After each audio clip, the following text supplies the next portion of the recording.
Bonjour, je range mon bureau, 10e épisode, et toujours la même contrainte. Comme mon appareil photo n'accepte pas les films de plus de 30 minutes, et que c'est déjà bien long, eh bien la vidéo fera au maximum 30 minutes. Alors aujourd'hui, ça fait 2-3 jours que je réfléchis un peu à ce que je vais faire, parce que plus j'avance dans ces projets, plus ça prend forme, et plus il y a en quelque sorte de...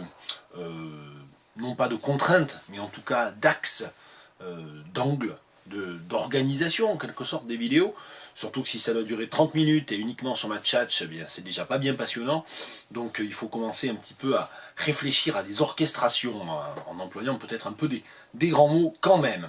Alors aujourd'hui, en anticipant sur cette séance, je me suis dit qu'il allait y avoir un axe finalement majoritaire qui était qu'aujourd'hui on allait parler de traduction en fait, où j'allais finalement ranger des livres qui étaient des traductions.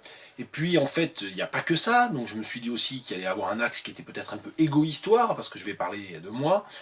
Égo-histoire, c'est un terme que je n'ai pas inventé, et au passage, avant d'aller plus avant dans cette vidéo et dans ce projet, je fais un big up, comme on dit, à tous mes contacts, amis, collègues, etc., qui sont en train de préparer leur habilitation à diriger les recherches. Voilà, certaines notamment se reconnaîtra.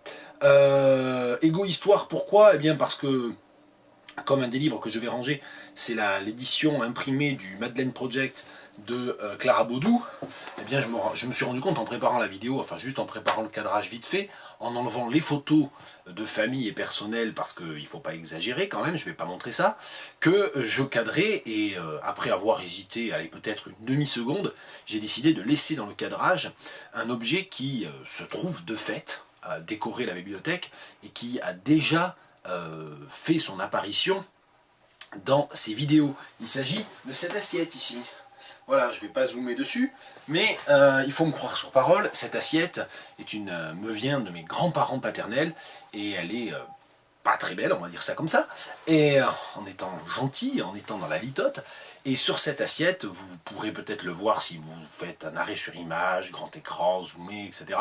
Mais vous pouvez aussi me croire sur parole, ou alors peut-être que vous avez de bons yeux, mais vous pouvez aussi me croire sur parole, il y a écrit « Si le vin te gêne dans ton travail, supprime le travail ». Voilà, et je pense qu'on a tous, par un attachement sentimental, et c'est en fait le seul objet que j'ai souhaité récupérer quand on a vidé la maison de mes grands-parents, quand ils l'ont vendue à leur maison de Sainte. Je crois qu'on a tous comme ça des objets auxquels on a un attachement sentimental, et qui sont aussi des objets complexes, on va dire, dans le rapport qu'on entretient avec eux. Et c'est pour ça que je fais un lien entre ça et je sais pas, prolepse, anticipation, annonce, anticipée, entre ça et la lecture que je viens de faire du livre de Clara Baudou, dont je reparlerai. Il y a aussi, bien entendu, avec cette « Si le vin te gêne dans ton travail, supprime le travail », outre la dédicace que je pourrais faire à ceux qui, là encore, parmi mes amis se reconnaîtront, et pour qui le vin est plus important que le travail, je ne vais pas donner de nom pour ne pas les dénoncer, mais je les taguerai sur Facebook, ils n'y manqueront pas. Qu'est-ce que je voulais dire? Oui, il y a aussi évidemment le rapport que l'on a à l'humour, parce que évidemment la raison pour laquelle j'ai voulu récupérer cette assiette, c'est parce que pendant toute mon enfance, c'était un sujet en quelque sorte de plaisanterie, d'allusion fréquente, etc., sur un certain type d'humour, qui est un humour que, on va dire, ma génération ne partage pas nécessairement, sur ce type d'assiette à message, de proverbes plaisant, on va dire, d'esprit un petit peu franchouillard. Et en fait, plus le temps passe, et plus je me dis que y a un vrai relativisme derrière ça, et qu'une des choses qui se démode le plus au monde, c'est l'humour. Et que bien entendu, si le vin te gêne dans ton travail, supprime le travail, c'est un peu une vanne comme ça, on va dire des milieux populaires des années 50, peut-être reproduit sur une assiette assez kitsch, qui là encore témoigne du goût, on va dire, des milieux populaires, pour être pas très politiquement correct, mais ce qui est intéressant, c'est que finalement, ce qui passe actuellement, par exemple en 2018, pour le summum de l'humour le plus fin, paraîtra complètement dépassé, complètement beauf, en fait, et complètement pas drôle ou frelaté d'ici 20 ou 25 ans. Donc l'humour se démode très vite, ce qui est aussi pour moi l'occasion, avant, et je me rends compte que je parle depuis 5 minutes et que j'ai pas commencé à ranger mon bureau, mais c'était un petit peu prévu, plus ou moins, on va dire, c'est aussi une manière pour moi d'annoncer un ouvrage dont je parlerai dans la vidéo « Je range mon bureau numéro 11 », je sais pas quand, parce que j'ai à peine commencé à le lire sur tablette et je dois en recevoir l'exemplaire papier sous peu. Je parlerai dans la prochaine vidéo, mais je peux déjà en recommander la lecture et l'achat de La chair est triste, humour et enseignement, recueil d'articles dirigé et recueilli par ma collègue et amie Corinne François Denève chez l'Harmattan. Donc je peux déjà le signaler. Alors, on attaque. Et puis, puisqu'on est dans le copinage, j'avais lors d'une précédente vidéo fini la vidéo avec le petit recueil de chroniques radiophoniques de Mario Dravet. Eh bien, alors que pourtant ce livre était déjà dans une précédente vidéo « Je range mon bureau » et que je l'avais rangé, eh bien que s'est-il passé? Mon épouse m'a dit « Mais enfin, moi je ne l'ai pas lu, est-ce que tu peux me le repasser ?» Et donc du coup, elle vient de le lire, et il se retrouve sur la pile des livres à ranger. C'est une histoire sans fin. C'est l'occasion pour moi de lire ce que j'avais pas eu le temps de faire la dernière fois, parce que j'avais terminé vraiment à la bourre par ce livre-là,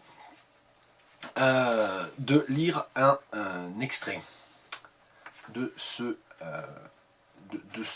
livre. Page 23. Quand est-ce qu'on mange?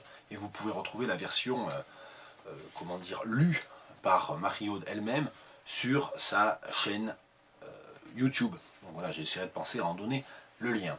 Quand est-ce qu'on mange? Comme chaque semaine, vous êtes allé faire les courses au supermarché, vous avez trouvé un filet mignon pas trop cher que vous mettrez à congeler et que vous mangerez ce week-end. Ou le suivant, vous êtes rentré chez vous, vous avez rangé vos courses dans les placards à 17 h, votre enfant vous a tiré par la manche pour vous demander quand est-ce qu'on mange, et vous avez répondu pas tout de suite. C'est pas l'heure, car vous dînez vers 20 h tous les jours en gros. D'ailleurs, on le lit partout sur les sites de nutrition, il faut manger à horaires réguliers. Si vous vous êtes reconnu dans cette description, vous êtes probablement de culture occidentale et plus globalement, vous êtes de culture sédentaire. En Occident, les sociétés ont cessé d'être nomades il y a bien longtemps. Ils ont construit des maisons et ont commencé à cultiver la terre. Et pour cela, il a fallu que nos ancêtres apprennent à se projeter, planter une graine, mais ne récolter que de nombreux mois après. Il leur a aussi fallu apprendre à stocker pour le cas d'une mauvaise récolte. Bref, nos ancêtres nous ont légué, outre l'urgence d'économiser, stocker, etc., une perception du temps très précise et aussi un rythme de vie en 4 temps, matin, midi, soir, nuit, qui nous paraît aller de soi. Évidemment, il n'en est rien. Les populations qui sont nomades gèrent leur temps de manière différente. Pour ce qui est des repas, par exemple, on peut en avoir 2 ou 3 par jour. Ça dépend si les responsables sont occupés par ailleurs dans la journée ou pas. Il n'y a pas d'heure pour ces repas. On mange quand c'est prêt. Et de une, les repas sont souvent longs à confectionner. De deux, personne ne pense à commencer à 11 h pour que ce soit prêt à midi. On commence quand on a le temps et on mange donc quand c'est prêt. Dans les sociétés qui ne dépendent pas de l'agriculture pour survivre, le concept d'économie est parfois vague, voire inexistant. Si certains peuples, comme les Mongols, capitalisent leur bétail et tâchent d'épargner les pâturages pour des questions de durabilité, les artistes nomades indiens, eux, se déplacent de ville en ville, au gré des foires ou des mariages dont ils entendent parler, et doivent vivre au jour le jour de l'argent ou de la nourriture qui leur est donnée. Ainsi, même le temps que nous pensons être une donnée universelle est finalement une affaire de culture. Une des chroniques, un des textes de Marie-Aude Dravet, comme Ulysse, comprendre les cultures du monde, ça se trouve sur Amazon uniquement. Eh bien, on en vient, je parlais d'égo-histoire au Madeleine Project, puisque je l'ai lu hier, enfin, après l'avoir offert à Noël, à ma sœur, à ma grand-mère. On se l'est acheté quand même. Mon épouse l'a lu, je l'ai lu aussi. Et alors, le Madeleine Project, je ne rentre pas dans le détail. Peut-être que je vais là encore me proposer des liens en dessous de la vidéo pour gagner du temps sur la présentation que je ferai. Mais en bref, Clara Baudou a retrouvé dans la cave de l'appartement dans lequel elle a emménagé en 2012 un très grand nombre d'objets, de mallettes, de valises, etc. appartenant à une précédente propriétaire qui avait fini sa vie, qui avait vécu. Et elle a décidé de faire l'histoire des objets de cette cave et d'essayer de tracer en creux l'histoire de cette femme, Madeleine, donc née en 1915, et le projet a commencé à être publié sur Twitter en 2015, donc quand Madeleine aurait eu 100 ans. Alors elle ne donne jamais l'identité complète, d'ailleurs à chaque fois qu'elle fait des photos de papier d'identité, de lettres, etc., elle est allée dans de très nombreuses archives. À chaque fois qu'elle a retrouvé, qu'elle a pris des photos, on voit les prénoms, Madeleine et les autres et les seconds, troisième prénoms de cette femme, mais elle se débrouille pour qu'il n'y ait jamais le nom de famille, parce qu'elle a évidemment toujours une réserve sur la question de la propriété privée, et si elle a le droit ou pas de le faire. Ça fait partie des interrogations récurrentes du projet. Alors c'est souvent présenté, enfin le peu que j'en ai, moi j'en ai entendu parler par François Bon grâce à sa revue de presse. Donc ça a été publié dans les 2 premières saisons, puisque c'est composé de 4 saisons, séparées d'ailleurs par des pages noires qui correspondent à des textes beaucoup plus longs, d'explications, de réflexivité, là encore des pages qui sont une réflexion sur le déroulement lui-même du projet et la manière dont la méthodologie en quelque sorte adoptée par l'auteur, par Clara Baudou. Ce livre est, je pense, assez souvent présenté comme l'impression sur papier ou le rassemblé sous forme de volume des publications sur Twitter. Alors c'est vrai et c'est pas vrai en fait, parce que quand on lit le livre, bien sûr, il y a un très grand nombre de liens. Alors en fait, ce sont vraiment des photographies des tweets. Donc tous les tweets sont photographiés par ordre chronologique. C'est organisé sous forme de saison. Mais là où c'est pas tout à fait exactement ce que moi j'entends par la publication sous forme de livre, entre guillemets traditionnel, sous forme de livre imprimé, d'un contenu développé tout d'abord sur les réseaux sociaux, c'est que en fait, Clara Baudou, elle préparait ces saisons en amont dans des documents à traitement de texte, elle préparait les photos, etc. Une fois que la saison était prête, elle l'a publiée en 4 ou 5 jours, en quelque sorte des brassées de tweets, de dizaines et de dizaines de tweets par jour, mais en fait c'est pas du tout au départ publié en quelque sorte dans l'immédiateté même de Twitter. Donc elle a utilisé Twitter évidemment comme le premier site de publication de ce Madeleine Project, et bien entendu, et c'est là où pour le coup tout à fait le livre n'est qu'une trace en fait secondaire et après coup de l'expérience de publication sur réseaux sociaux, là où bien sûr le projet s'est nourri totalement de l'outil Twitter et totalement indissociable du réseau social Twitter, c'est dans la mesure où la publication sur Twitter lui a permis en fait d'avancer énormément dans son projet, puisqu'il y a de nombreux utilisateurs de Twitter, de Tweetos, comme on dit, qui l'ont aidé, qui lui ont donné des documents, qui lui ont envoyé des photos, qui lui ont suggéré des pistes, qui l'ont aidé à identifier des lieux, etc., etc., à partir notamment des photographies qu'elle prenait, qui lui ont donné des conseils techniques aussi, hein, par exemple sur la bobine de 8 mm qu'elle a retrouvée coincée dans une caméra, par exemple. Donc là, en l'occurrence, pour le coup, c'est totalement un livre qui est la résultante d'un projet sur réseau social, et donc de publication sur Internet. Donc voilà, donc c'est un objet un peu mixte de ce point de vue-là. Alors alors j'en ai déjà, si on se réfère à une autre playlist de ma chaîne YouTube, bon, j'en ai aussi traduit quelques pages dans les traductions sans filet il y a quelques jours. Dimanche dernier, en fait, très précisément, dans ma cave à moi. Donc évidemment, c'est un projet qui est très séduisant, qui est très parlant, parce qu'elle a réussi à faire quelque chose vraiment de tout à fait bouleversant d'un certain point de vue, en termes de la manière dont elle-même, elle construit sa propre histoire et elle raconte son enquête, et en quoi cela croise bien sûr la vie de cette femme, en quoi bien entendu ce qu'elle raconte, c'est aussi une certaine histoire individuelle à un moment donné. Et ça rejoint de ce point de vue-là les travaux par exemple d'Alain Corbin sur la manière dont les histoires individuelles, les histoires des anonymes, les histoires des petites gens presque, rejoignent la grande histoire, et en quoi nous, cela peut résonner avec notre propre histoire. Et visiblement c'est ce qui s'est passé sur Twitter. Moi je ne suis pas du tout allé voir sur Twitter parce que ça m'avait totalement échappé au moment où elle a publié ces 4 saisons, et j'ai découvert ça avec le livre en décembre, moi. Donc voilà, avec les 4 saisons publiées telles quelles dans le livre de poche.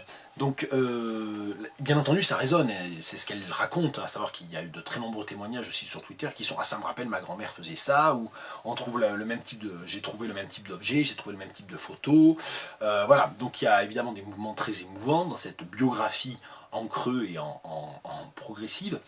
Bon, ce qui est intéressant aussi, c'est que Clara Baudou qui est journaliste, documentariste de formation et de profession, a été appelée du coup à travailler avec l'école, puisque Madeleine était institutrice et elle a remonté la trace en fait de ces différents postes. Elle a été amenée, donc du coup Clara Baudou, à travailler avec la classe de CM2 d'une des écoles où Madeleine a enseigné au début de sa carrière. Et puis ensuite elle a fait des ateliers d'écriture à Reims autour du Madeleine Project.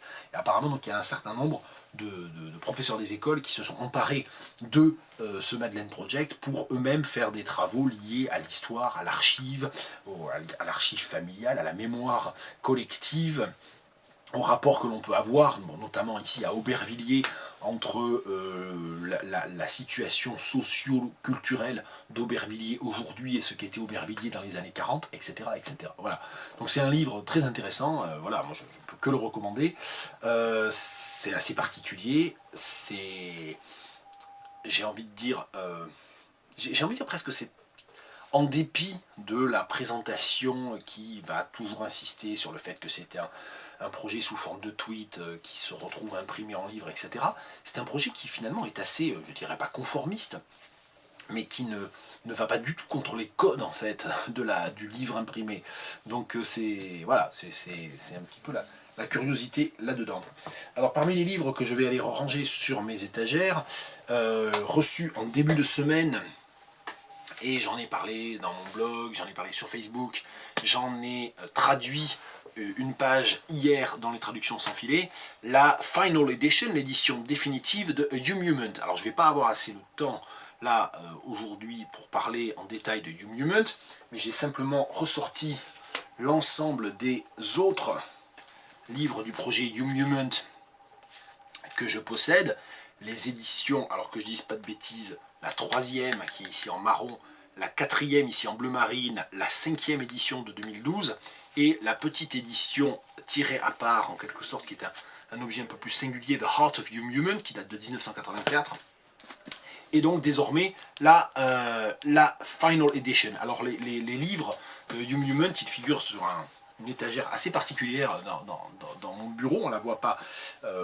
sur ce film ici, dans ce cadrage, mais si certains insomniaques ont la curiosité d'aller traquer un petit peu un certain nombre de vidéos qui m'est arrivé de faire, de traduction, où je range mon bureau, etc.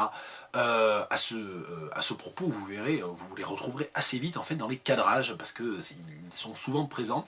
Alors c'est un projet artistique, culturel, littéraire, presque aussi, presque philosophique, moi je trouve, qui est l'œuvre d'une vie, l'œuvre de Tom Phillips, donc.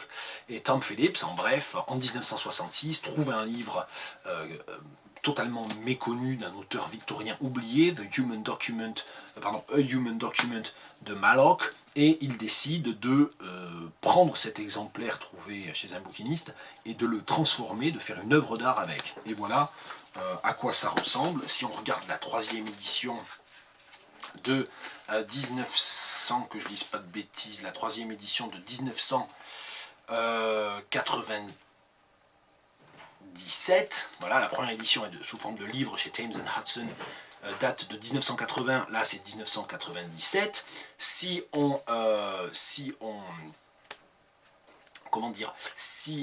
regarde cette édition, voilà un petit peu à quoi ça ressemble. Il a vraiment repeint, découpé, etc. toutes les pages. Et en fait, ça crée une nouvelle histoire, à savoir qu'il garde seulement une toute petite partie du texte, il peint autour, il fait des collages, il fait des citations, il y a des pages, il y a des pages qui sont en quelque sorte d'un minimalisme abstrait, et d'autres qui sont beaucoup plus figuratives, hein, voilà. Donc ça c'est la 3e édition. Et donc au fur et à mesure du projet, il y a des pages qu'il a gardées, puis il y a des pages qu'il a refaites. Il y a certaines pages qu'il a refaites presque pour chaque édition. Donc voilà, alors moi je ne possède ni la première ni la seconde édition, qui sont soit introuvables, soit hors de prix. Et donc ça, voilà, ça c'est la dernière édition, et c'est vraiment très très beau. Enfin, moi je trouve ça à la fois intelligent, passionnant, ça crée des textes qui sont des vrais poèmes, soit expérimentaux, soit au contraire des sortes de narrations comme ça, très brutes, un petit peu moderniste ou postmoderne. Enfin c'est vraiment un livre, c'est un projet et un livre auquel on revient très souvent. Il y a des pages, tiens celle-ci je suis tombé dessus par hasard à l'instant en feuilletant, tout en parlant, tout en jactant. Cette page ici dans l'édition définitive, c'est la quoi? C'est la page 134.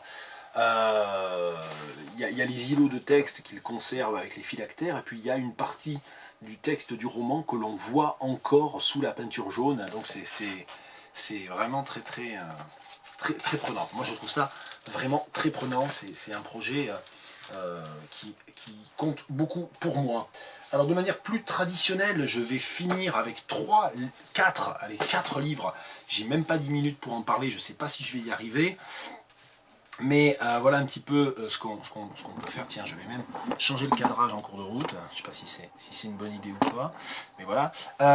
Donc ces 4 livres, il y en a 2 que je viens vraiment de lire cette semaine. Et donc du coup, c'est pour ça que je... Et puis il y en a 2 qui sont des livres de confiturier. Donc ça fait partie un petit peu des éléments d'égo-histoire que j'annonçais dans la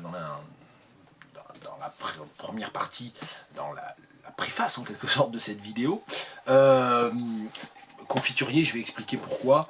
On peut aussi se référer à mon blog, parce que la question des confituriers, j'en ai déjà parlé sur mon blog, mais on y reviendra. Bon, je vais refaire le cadrage. Allez, on fait tout ça en live, la vie est belle.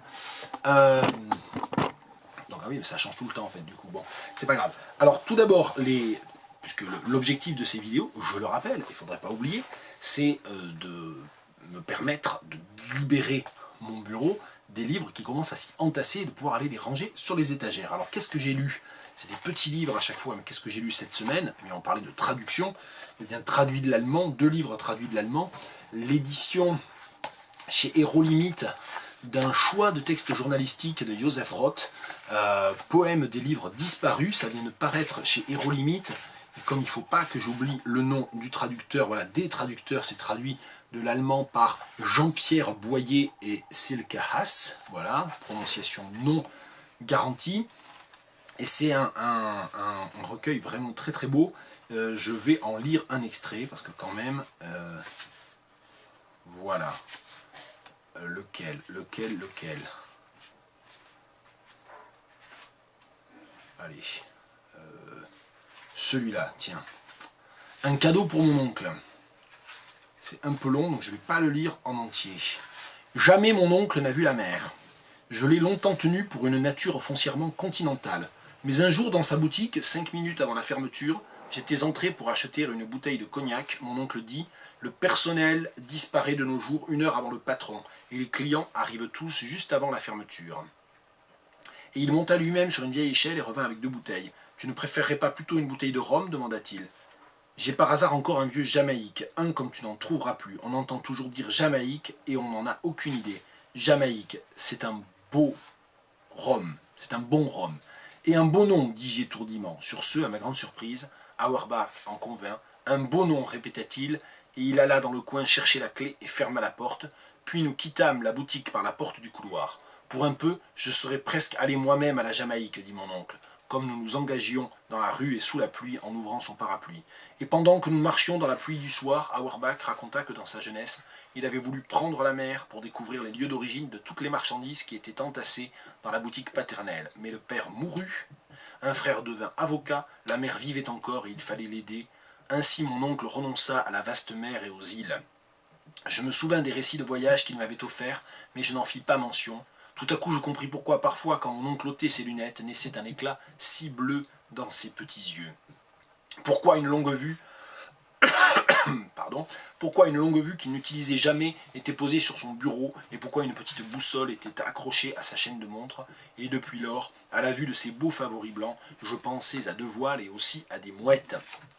Là encore, on est dans de l'égo-histoire, de l'autobiographie, le rapport à la famille, le rapport à ce que l'on ne sait pas, en fait, de ses ascendants, de son oncle, de sa grand-mère, des gens qui ont vécu avant vous dans un appartement et que l'on peut découvrir à la faveur d'un hasard heureux, en quelque sorte, comme dans le Madeleine Project. Joseph Roth, poème, des livres disparus, chez Héros Limite. Autre livre traduit de l'allemand, chez Bruno Doucet. Seija Stoïka. Alors Seija Stoïka, moi je ne connaissais pas du tout, c'est parce que j'ai trouvé ça par hasard chez mon libraire. Et Seija Stoïka, c'est une poète qui était analphabète jusque dans les années 80, c'est-à-dire jusqu'à l'âge de 50 ans, où elle a appris à lire et à écrire, et c'est une Rome qui a connu l'expérience concentrationnaire à Auschwitz, et donc quasiment toute la famille a été décimée dans les camps d'extermination nazis. Et donc Seija Stojka a appris à lire et à écrire tardivement et s'est mise à peindre aussi et à écrire des poèmes, principalement en allemand. Ce petit livre aux éditions Bruno Doucet en est en quelque sorte un florilège ou une sélection. Et la traduction, là encore, Name the Translator, n'oublions pas de donner le nom du traducteur, c'est François Mathieu. Voilà, c'est traduit par François Mathieu, et tous les poèmes sont loin de parler uniquement de Auschwitz. Alors évidemment le titre Auschwitz et mon manteau, ne le cachons pas, c'est aussi ça qui a attiré mon attention, parce que ça ne me disait rien du tout, mais les poèmes sont loin de ne parler que de l'expérience concentrationnaire. Il y a des poèmes extrêmement beaux, très énigmatique aussi, et celui que j'ai choisi de vous lire dans les deux langues, ça va peut-être m'empêcher de parler de tous les livres dont je voulais parler, mais c'est pas grave, il y aura d'autres séances, c'est celui-là, c'est une énumération de noms avec leur article, et c'est un texte qui du coup a dû poser d'énormes problèmes de traduction au dénommé François Mathieu. Je ne sais pas, s'il passe par là, il pourra éventuellement commenter. Das Holz der Klee, der Schuh die Schürze, das Brot der Sturm, das Heulen das Stampfen, die Frau, der Mann, das Kind, der Vogel, das Ross, das Schwein, der schwarze Fluss, das Herz, das Kreuz, die Stube, die Puppe, die Wiege. Es läuft, es fließt, es brennt und alles vergeht. Et donc, en allemand, on a trois genres, der, die, das, et donc la fin du poème avec ces trois reprises en S, es läuft, es fließt, es brennt, sont normalement des reprises, peuvent être en tout cas des reprises, de certains des noms neutres qui sont là auparavant en das. Le bois, le trèfle, la chaussure, le tablier, le pain, la tempête, les pleurs, le piétinement, la femme, l'homme, l'enfant, l'oiseau, le cheval, le cochon, la rivière noire, la résine, la croix, la chambre, la poupée, le berceau. Il court, il coule et brûle, et tout passe. Seija Stojka, vraiment à découvrir. Hein. Très très belle découverte chez Bruno Doucet. Et donc on en vient pour les 2 dernières minutes aux confituriers. Alors les confituriers c'est quoi? Je ne reviens même pas sur l'explication du terme. Les confituriers ce sont ces livres qui traînent, qu'on a fini de lire ou qu'on a abandonné en cours de lecture et qu'on ne range pas encore, ou que moi je ne range pas tout de suite, parce que j'ai encore l'intention de relire telle ou telle page, j'ai l'intention de les finir si je ne les ai pas finis, ou si je les ai terminés, j'ai l'intention d'écrire quelque chose dessus, et c'est d'ailleurs à cause de ce problème, en quelque sorte, que je me suis décidé finalement depuis 6 mois, enfin 4 ou 5 mois, je ne sais plus, à faire ces vidéos. Je range mon bureau, parce que je me suis dit, ben voilà, plutôt que d'attendre le jour improbable où j'aurai suffisamment d'inspiration, où je serai suffisamment en forme, ou suffisamment motivé pour écrire un texte, eh bien, faisons des vidéos dans lesquelles voilà, je parle de ça, un peu à l'emporte-pièce, comme aujourd'hui, et au moins il y en aura une trace, après ça je peux les ranger. Eh bien il y a 2 livres, alors il y a encore plein de livres comme ça qui traînent, certains que j'ai lus il y a 2 ou 3 ans, tiens, au hasard, peut-être qu'on en parlera une fois, celui-là, un texte posthume de Julien Gracq, Les Terres du Couchant, qui est sorti, que j'ai acheté quand il est sorti, en 2014, vous voyez, donc ça, voilà, ça fait 4 ans, ça fait 3 ans et demi ou 3 ans, je sais pas. Et j'ai toujours rien écrit dessus, et il traîne encore au lieu d'être rangé. Bon, voilà, ça arrive.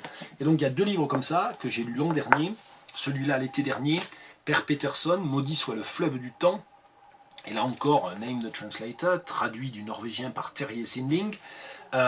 C'est un roman qui est assez beau, qui est assez émouvant. Il y a une partie, je pense, qui m'échappe dans tous les éléments culturels norvégiens et danois, mais l'histoire en est très simple. Le narrateur est un homme qui a une quarantaine d'années, et dont la mère, qui se sait atteinte par une maladie incurable,